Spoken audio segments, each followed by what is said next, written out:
and in the final match tomorrow. It's going to be a good one. TSM, the opportunity to put Echo Fox to game point there. I mean, after game number 1, you said it at the end, it was a dominant performance. This didn't look like a game that at any point was in Echo Fox's control. It did look close for a good bit of the game, but that closeness never favored Echo Fox. Exactly. It was, it was close, as you said, for quite a while, but the neutral objectives had been going TSM's way, and I think they were playing a better, more coordinated game around the map.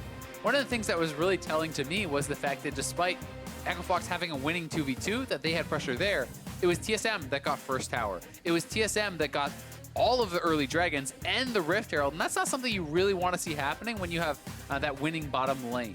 At the same time, I do want to go back to the compliments I paid to Echo Fox last game early on, because I still stand by those despite my overall critical approach to them throughout the game, is that I thought they did a very good job responding to TSM's early objective takes. TSM rotated their bottom lane top before the first turret even fell to take the first turret, and Echo Fox was able to push all the way up bottom side, almost take the second tier turret, and I just thought the team did a very good job at not letting TSM steamroll them in objectives. Yeah, they definitely did, and I think that they had a lot of opportunities, a lot of kind of like almosts in this game where, Huni was going forward looking for a play, the team was not on the same page, and whether it was a bad play for him or the follow-up wasn't there, it doesn't really matter. You need to be on the same page, so hopefully for Echo Fox, they have refocused, they have reset their kind of mentality here, and are going to be looking to play a more clean, more coordinated style of game. Well, this time around, we're going to see TSM with the Varus. Last time it was lost using that one. Zven's going to be on it this time around as Echo Fox pick up Braum and Kaisa for their bottom lane. Yeah, very interesting stuff here. TSM, the Tahm Kench so popular here for mithy, would not be surprised to see that get locked in. But I do think the Varus certainly will have lane priority over that Kaisa, especially in the early stages.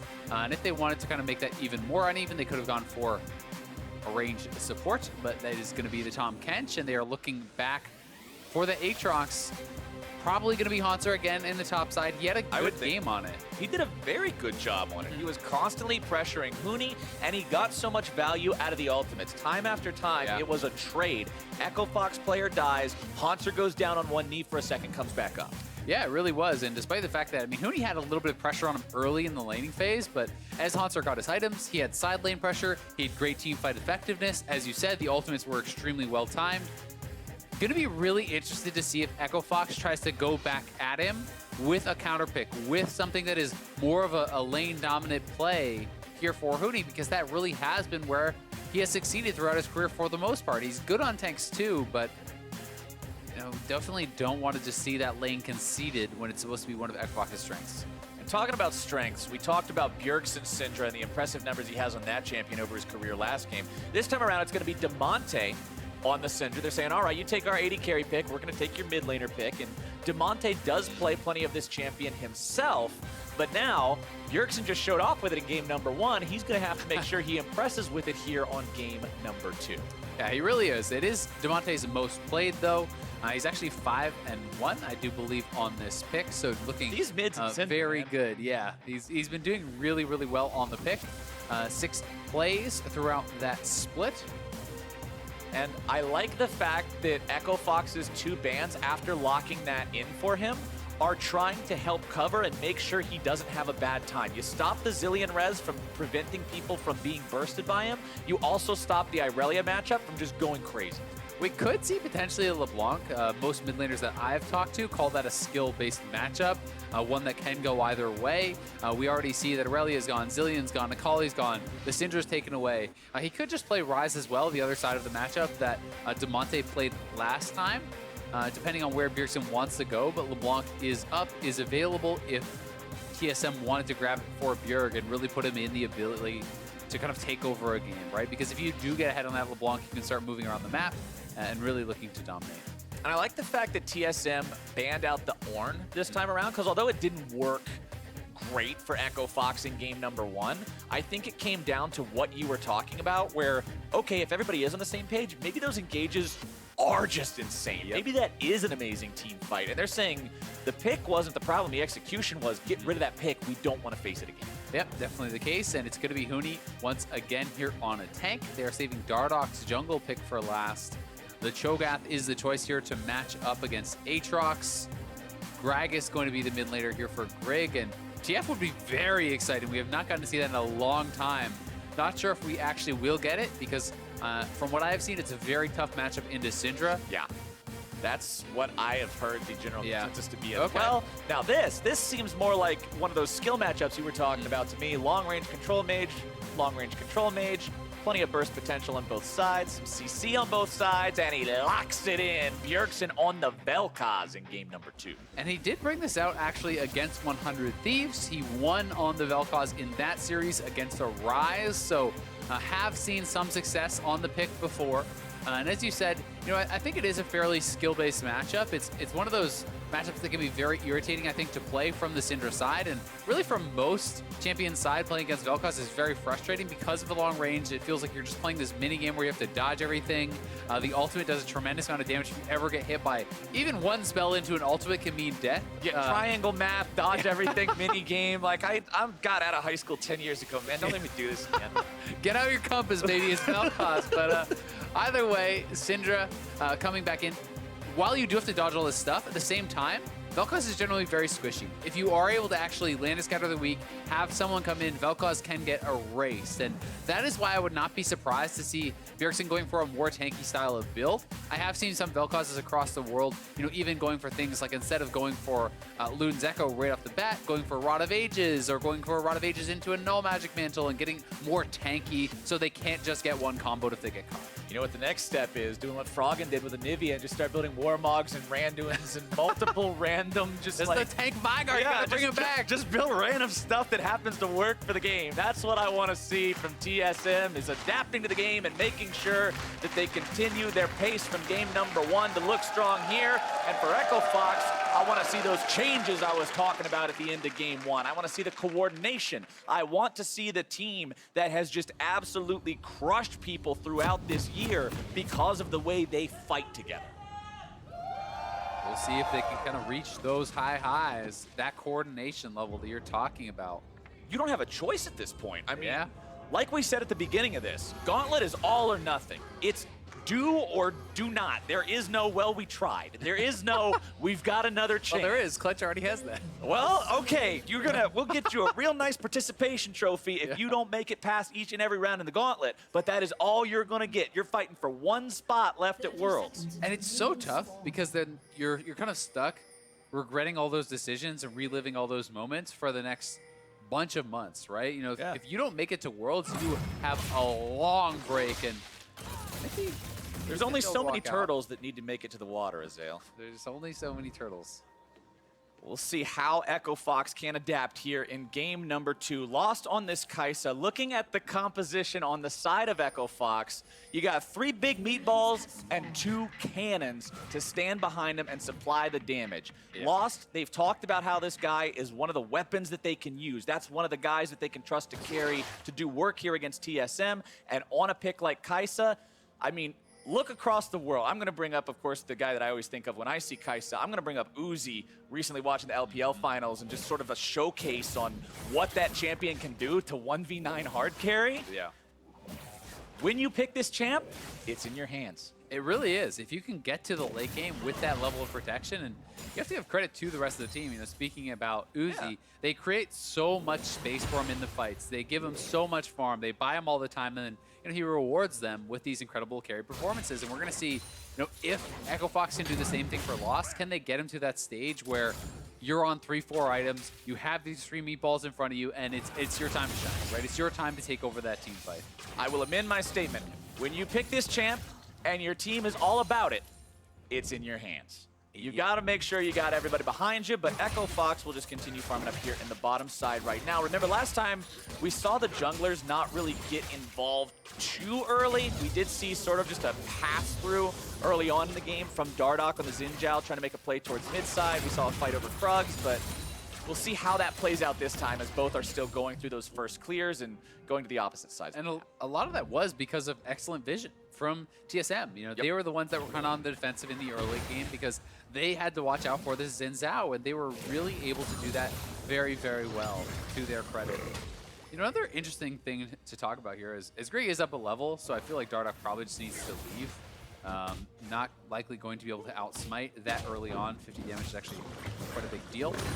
But either way, you know, having a Velkoz against 1 or 2 carry comps, especially when it is, you know, super late game and it's kind of all about the Kaisa, if the Velkoz can have space, you just actually pop your ultimate and point it straight at the Kaisa and you say, no, you have to run away, right? And even just doing that, the amount of space that can buy, the amount of time that can get you, could allow for Zven and the rest of the team to focus down some of the frontliners. So how they play out these team fights, especially in the later stages, is going to be super, super interesting, I think. Top side, you can see Hauntzer just not really afraid of Huni whatsoever up here in the top side, playing his Aatrox. Of course, he is behind in terms of the tempo of the minions pushing towards him. With so many extra minions there, you don't want to go in too hard, but he's already ahead in CS. He'll get even further ahead once he farms these up. He's having a good time here. Yeah, he really is. It's actually a lot of extra farm for him to pick up there, so definitely doing a good job in the lane so far, being able to pressure Huni as you would expect, and Huni has to be careful about any potential early Gragas gank. Sejuani's on the bottom side of the map, and this is one of those situations that you really hate as a top laner. Your wave is kind of slowly pushing away from you. You're just having to watch some minions die because it's like, okay, well, Gragas could be here and Sejuani is not, right? So you have to really play under the impression that they are there, just in case they could be. The possibility of something always has to be assumed as a yes, or else you're going to end up chain feeding if you don't be careful about where wards are, where people are located. Those are the kind of weaknesses you can't afford to have. Not in a game like this. Not for one that matters as much as this one does.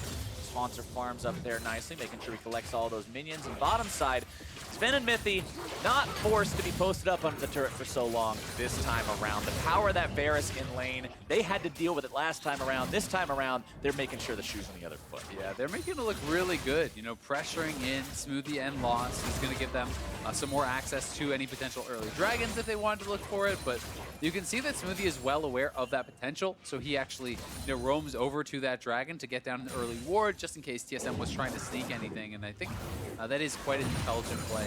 You know, this time around, I would say on the side of Dardoch, you're actually probably the happier one if you can get to 6 on even terms. Not that Gragas doesn't have strong team fighting and kind of potential later on, but I would say Gragas has a much more powerful early gank, especially when you're looking at Predator as well, because the body slam flash from level 3 onwards is terrifying. Yeah. So, you know, if you can kind of equalize this time around on the side of Dardoch, then you're going to be feeling pretty good. But that being said, I mean, Grig is up quite a few camps already.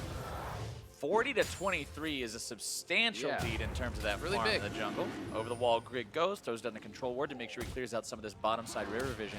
And what I'm looking at this game is 2 junglers with big playmaking ultis and 2 mid laners with huge just health bar destroyers on their R keys. The playmaking potential once all these ultis come online, which they already have for the mid laners, will be massive. Yeah, it really will. And Dardoch trying to get down here. They don't want to give up all these early neutral objectives. So certainly a bit of an adjustment from Echo Fox in the first game. You can see Smoothie moving Dardoch over here. Find out. They're going to actually go for the fight. Right? Grig's in some trouble. Flashes over the wall, but Echo Fox is in there. And first blood goes to Smoothie. Grig just kind of wandered in by himself there. It's not as though his bot lane was roaming up. It's not as if Bjergsen was coming. And Bjergsen just going to drop the ultimate, and look how much damage that is. That was with no setup. He does about 60% of the HP there onto Damonte, because if you get enough ticks, you can actually proc the passive straight from the Disintegration Ray. So just using it kind of as a laning ultimate to push his opponent back. But either way, sloppy stuff from Grig. Now down on the bot side. Bottom side, Echo Fox might be able to get even more out of this, but Mithy is quick to devour his teammate and make sure he stays safe. Good looking out there. That's exactly why you draft the Tahm Kench, especially with something like a Varus that does not have those escape mechanisms of his own. So TSM will keep themselves in a decent enough spot for now. And let's take another look, though, at how this happened to Grig. So look at the minimap, right? Okay, I can understand Grig walking up like this if his team is coming. Mithy is basing. Bjergsen is pushed in. So why are you actually stepping forward there, right? You know, 3 members are able to collapse from Echo Fox, and Grig kind of throws away some of the great work that he had done in those early levels, and he's still quite a bit up in farm. He's level 6, but if he had not gone down there, he would have been even more ahead. So TSM now actually going to try to make a play on the red buff. Mithy using that spellbook teleport to come right up.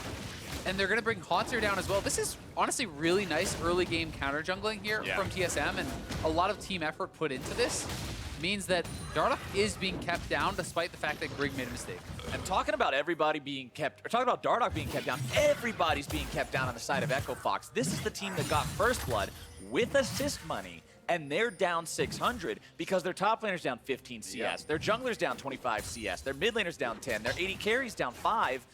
Across the board, TSM are just performing better in the lanes. And if we can swap over to actually see some of these gold differences, we'll see how big it's going to be. And a lot of that really is just in the jungle. 500 gold alone there just in that jungle matchup is really, really big. And as you said, that's like first blood already, right? Just kind of eliminated because of that farm difference. And I think it's a smart early plan here from TSM that has been paying dividends. But again, Echo Fox does have level 6 now on their Sejuani. Grig is looking around the mid lane though, and it's the 3-man collapse coming in here. They're gonna look for Damonte. Monster's going in, pops the ulti for speed, goes in after him, life form disintegration ray coming out. Echo Fox tries to counterattack this one. They've already lost their mid laner. Hauntzer trying to get away. The passive's gonna keep him alive. The resurrection comes through and the cast will provide the escape. Hauntzer still getting himself barely away for now. As the laser will not find its way onto the Echo Fox members, it's still 1-0 TSM. And his Hauntzer so reminiscent of last game again, being able to get that revive with the ultimate, buying so much time. And in that time, TSM kills off a member, and then he escapes. And you know, critically there for Huni, his feast was not up when he TP'd in. He had to use that on a minion. He wanted to get that stacking, which is totally reasonable, but the fact that TSM get turret in the bottom lane while winning a skirmish mid lane means they are really falling pretty far behind here. And Damonte trying to fight back, knows he has the team coming, but stepping forward, Mini got knocked up, pulled back in with the chains, and then Hauntzer, that's a pretty big mistake, actually. The ultimate was about to time out. Had they actually let that expire, they may have been able to kill him off. Instead, Echo Fox doesn't get the kill, loses a TP, loses turret bot, and they are very far behind. And now the chains of corruption find their way on to Lost. Oh, Mithy and Grig have already made their way into the fight here as well. Mithy looking to go after him. The tongue is vicious and the arrow is even stronger. Zven grabs the kill, and TSM are 2-1 now. It's pretty early on, but it's starting to already feel like the wheels are falling off here for Echo Fox. You know, really losing on all sides.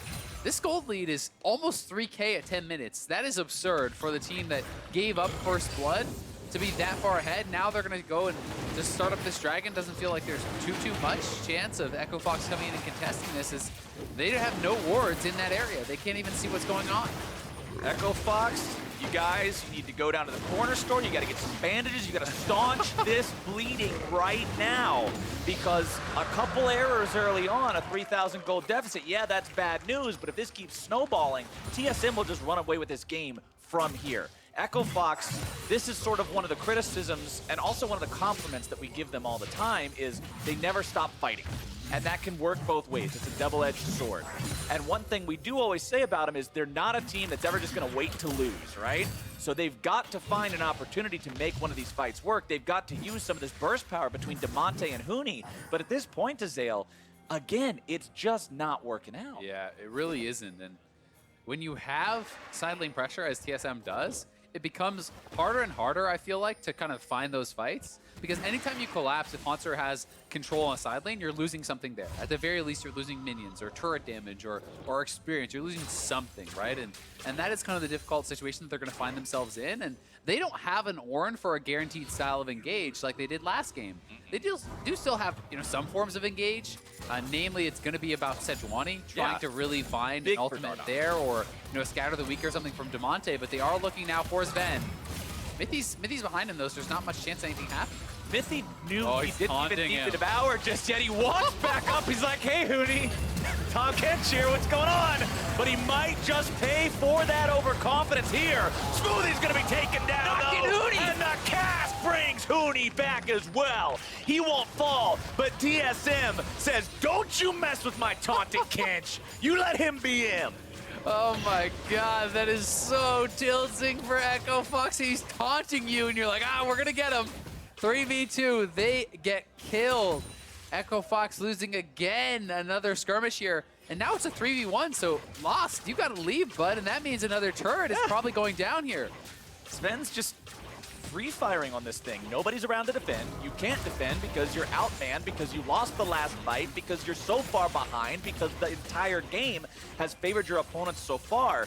It looks like TSM has no intention of slowing this down anytime soon. If this turret does fall, that'll be about a 5,000 gold lead here for them. Instead, Echo Fox will, thankfully for them, be able to keep this one alive, keep that gold out of TSM pockets. Yeah, pretty important for them to be able to do it.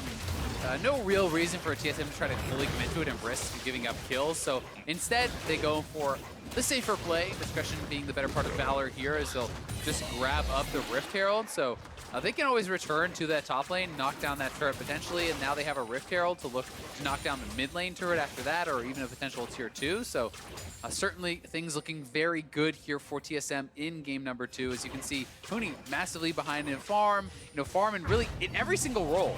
It's actually TSM ahead, plus they have the kills, plus they have the turrets. And it's not just the fact that they're ahead in the farm, Azael, at least not from what I'm looking at. It's the fact that the leads keep growing. Yeah. When we looked earlier, it was 20s, it was 15s. Now you're looking at 35 in the top lane, at 27 in the jungle, at almost 30 between the 80 carries. And it's just, when does it stop? When does Echo Fox find the opportunity to keep themselves at an even point? Because when plays like this happen, Oh my God. I don't know. It doesn't get much more tilting than that. I mean, that feels like, okay, he's taunting in our face. Does he really get to get away with that? Well, turns out he does. Turns out Smoothie is going to die off that one, and Huni lucky to get away with his life. Honestly, a great cast from Grig, and the early gray health from Mithy means that they can't have any real chance of bursting him down. Now Rift Herald used mid. Oh, Grig with another good cast. Of course, the flash does mean that it ends up knocking his opponents away instead, but of course, throwing out the Gragas ulti in exchange for a flash, you'll take that every single time. And look at this. All 5 members from Echo Fox have to come. Hauntzer's pushing in the bottom lane. They're pressuring a tier 2 in this 4v5. And they're getting Zven will kills! disintegrate those life bars, completely deleting. It's a double kill for himself. 4 versus 5, it's still a win for TSM as Hauntzer continues to push here in the bottom side. It's another tier 2 in their sights, and Fox can do nothing but look on. This one is getting ugly flowers as Bjergsen just deletes multiple members in the mid lane. Not only will they get 2 turrets in the mid lane in a 4v5 push, they get the bottom lane turret as well. They are now almost 8,000 gold ahead at 15 minutes. This is just not a situation that any team ever wants to find themselves in. But TSM's end of season buff is coming in pretty real right now. Acer Predator replay, let's break it down. Yeah, here it is one more time. Huni's going back towards the bottom lane, but Dardoch just kind of stepped up, and he's gonna get CC'd up. Smoothie tries to jump in and save him, but there's no saving him from that. They both go down, losing 2 more turrets off the play. And when you look at the inventories of the 2 people who died on the side of Echo Fox, because that is 2 of the meatballs that we were talking about, that should be this big front line for Echo Fox. HP item, no magic mantle. HP item, shoes. Zven in some trouble. Mithy gobbles him up. Devour once again, gonna be on point. Protecting that AD carry. And now the collapse will begin. TSM looking to turn this one right back around. Lost gonna be in some trouble, gets knocked up into the air, and Hauntzer takes him out. A nice cast, finds 3. Smoothie's already out of there, and it's a double kill for Hauntzer. There comes the damage, and Damonte is gone. A killing spree for Zven. Grig picks up the mid laner, and Huni stands alone. You'd say they'd go to Baron, but it's 16 minutes! The Baron's not even on the map! And TSM are just wiping him. Huni trying to get something back. No Tahm Kench here this time. Huni wants to take a big old bite out of a Zven burger, but I don't know if it's going to work out today. Zven's trying to outplay, steps into the range of the rupture, keeps himself alive for now. Huni's still walking out of this one, but he's got buddies.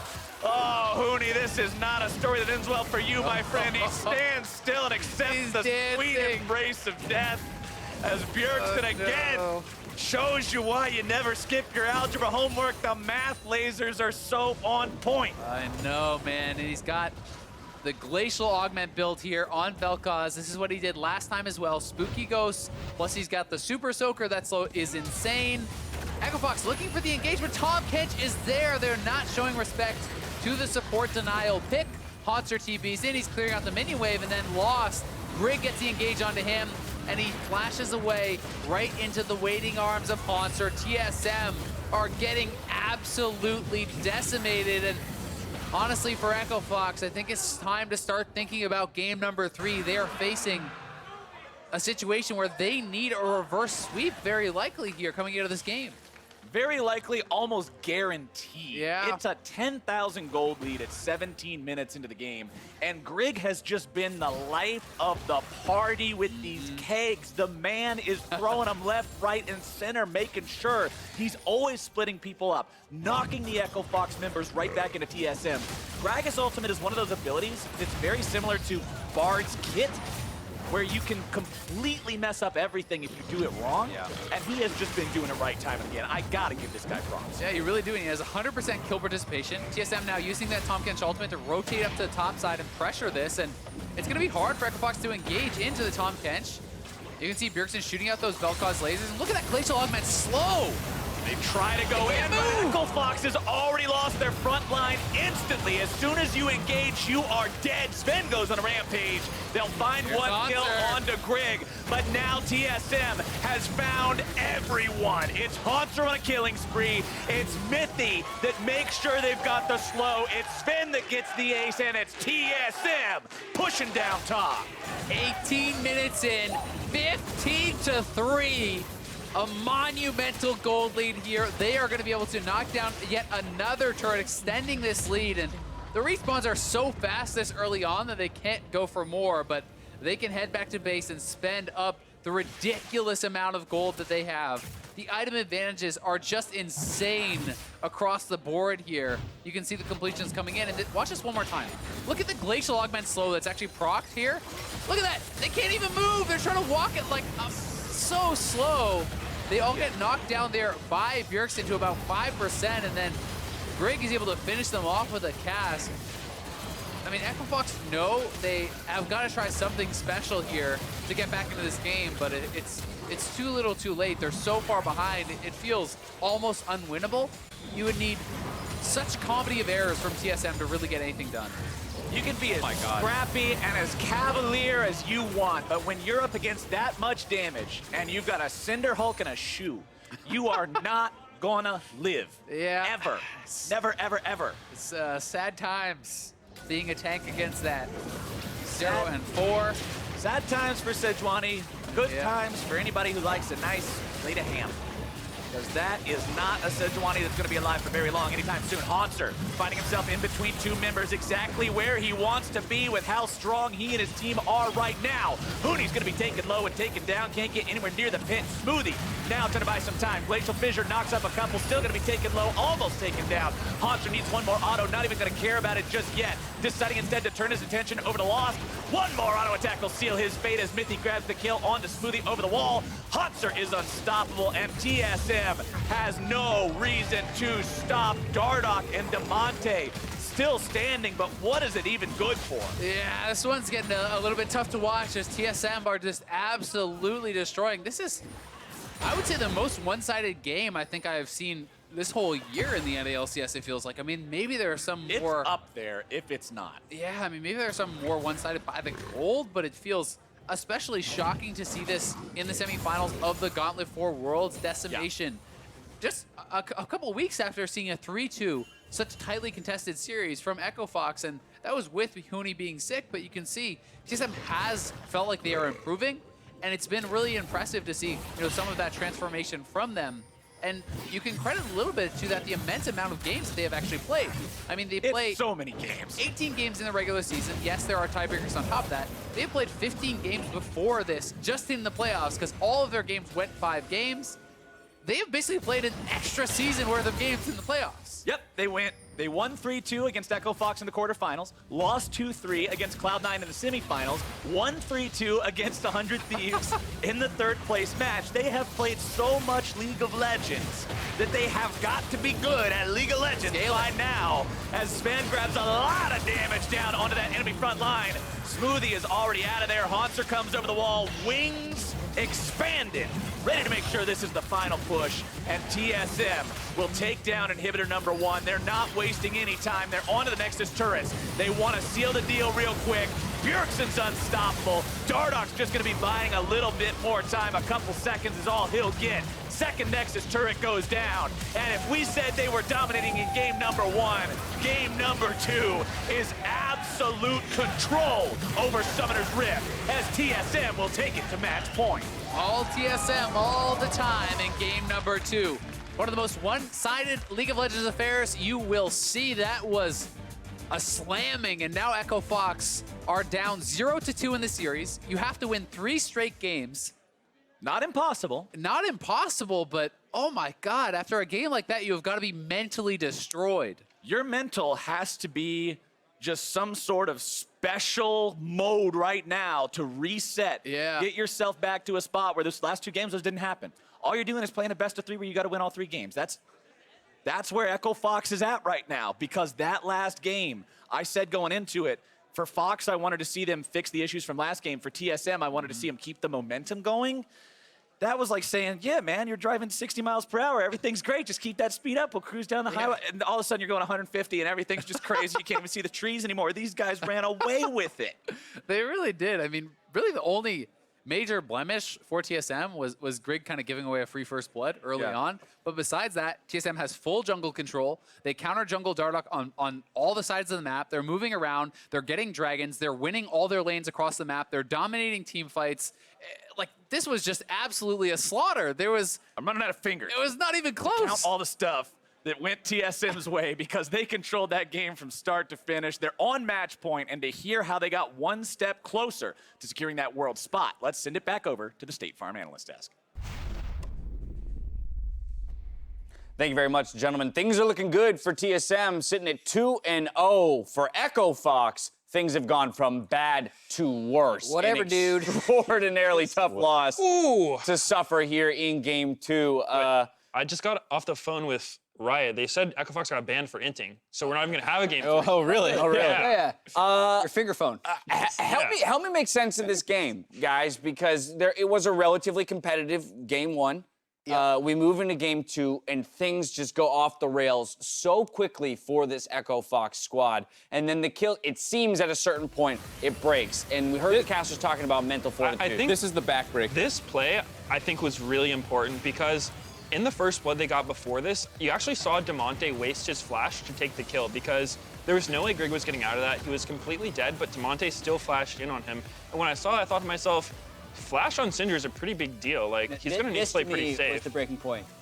He actually successfully taunted a team in a professional League of Legends match to chase them into the turret. Like, they're so tilted after this. Yeah, but that's the tilt manifesting itself. But I think the seed was planted in that mid play because Here it is, the replay. He didn't even. I think the rupture missed it, I like but, like- Huni goes for the mix-up too. He's like, I'm not gonna do it on the guy who's laugh spamming because he's ready to leave from the laugh spam. You know, He's So- going to get eaten, right? Right, so he's doing it on the right guy. Either way, I think the mid play when they lost a 5v3 and lost their bot lane turret was when they were kind of like, all right, we're done. And then That was pretty huge because Damonte had his bot lane collapsing, but if you watched, he actually didn't heal away from Aatrox, and he walked back into him to give him range, which was pretty big mistake. I mean, it largely feels past 10 to 15 minutes in this game that a lot of this isn't necessarily worth watching from an analytical standpoint, right? Don't this replay here, just, you know, members of Echo Fox. I can say I can streaming break it one down by one. all those 1v1s. if this is a scrim, after this, your coach says, we're not going to review this game. Do better next time. Okay. But sometimes I'll say a game like this can kind of reset you mentally. Like, tilt can be a bit circular. Sometimes you go full 360 and you're okay again. Like, you have a game like this, you're like, all right, we got it out of our system. We just, like, got all the deaths out the way. Right. Now we can start killing people again. Whether Whether that's going to be the case or not, I'm not sure. It's pretty hard to do on the stage, but that can happen, and I hope Echo Fox bounces back a bit. It's better to say that than to say, all right, let's play one more game and our season is over. Like, Right. This positive spin is definitely necessary. We just got to get to 20 minutes, guys. 20 more minutes of this and scaling. we're home. Needing to put 3 back-to-back-to-back wins here for Echo Fox. On the side of TSM, let's talk about Zven here because before 10 minutes, even quite a lead built in that bottom lane. And we typically talk about Zven Mithy as being very passive and just, hey, don't get behind. This time around, generating quite a lead themselves. Yeah, I mean, they took the Varus pick for themselves, something they don't seem to usually super highly prioritize, but they crushed lane. They were pushing up and getting turret damage in at like 6-7 minutes. And then when that play broke out in the mid lane, they actually exploded to a monstrous lead, which is something you don't often see. And I think that's one of the points we were saying, like, all right, top's a little close, but if their bot or mid starts taking over the game for TSM, this series is going to go in their favor pretty quickly, and that's kind of what happened. Oh, yeah, that mid play was so huge, in my opinion, just because, like, they're going to lose the bot lane turret no matter what because they fully rotated mid. But if you have a 5v3, you hope you win that fight or at least get something out of it. But all they got was a death and nothing else. They just lost their And in the meantime, a 1.1K gold lead is generated in the bot lane for an AD carry pre-10 minutes. Again, just the scale of that lead is pretty massive. And then it kind of is no surprise from a power sense that TSM had the items and the tools to win team fights from that point onward. Oh my God, the Glacial Augment, Velkoz, when teams slowly funnel through small corridors towards you, looks even more effective. That looks really strong. It looked really strong.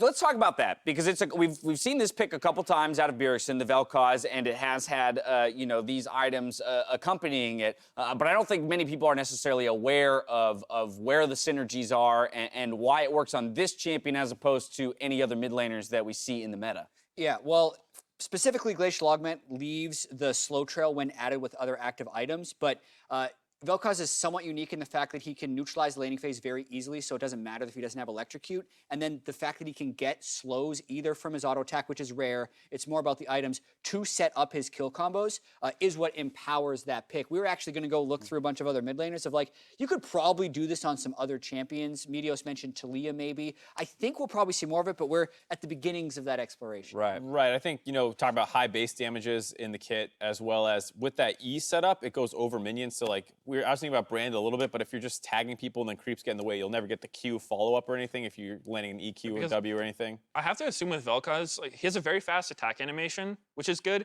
And then when you slow him with Glacial Augment, you probably have a really good chance of hitting the E if they don't have any sort of mobility. Right. So that's actually a really powerful ability. So you have to respect his autos because, if you get autoed, you're going to get E'd right after. Yeah, and as we're going towards what could be the final game of Echo Fox's year, like, just please not like this. Just please find a way to reset in some way, tilt 360, get back onto it. They're not looking good right now at all, but they played TSM super tough the first time they played them. They played the first 20 minutes of game one super well. We know this team's capable. We know they're capable, but they look completely broken right now. And if there's any way they can reset, knowing that this is potentially the last game they'll play as a team. TSM on blue side. Typically, when a team's in this situation, we look to them and say, pick comfort. Pick, what you're good at and you can perform on in any situation, regardless of counters and whatnot. So for Echo Fox, what is comfort? Like, if I asked you to put together the five champ comfort comp for Echo Fox, what would it be? I think what I would like to see Echo Fox try here is just putting Huni on a carry and playing around top. So far this series, they've done 2 tank games, and Huni didn't underperform necessarily, but it didn't feel like he was really making much happen, mostly because the champions he was being put on. So I think that playing through top, playing a top lane carry is something that Echo Fox is very good at, and TSM might not be that good at responding to. So I think that's probably their best bet. All right, flip the script, put Huni on a carry. We'll see if that works for Echo Fox, or even if they take our advice. TSM are 1 game away from taking the series. We'll see if Echo Fox can bounce back when we return. Don't touch that browser.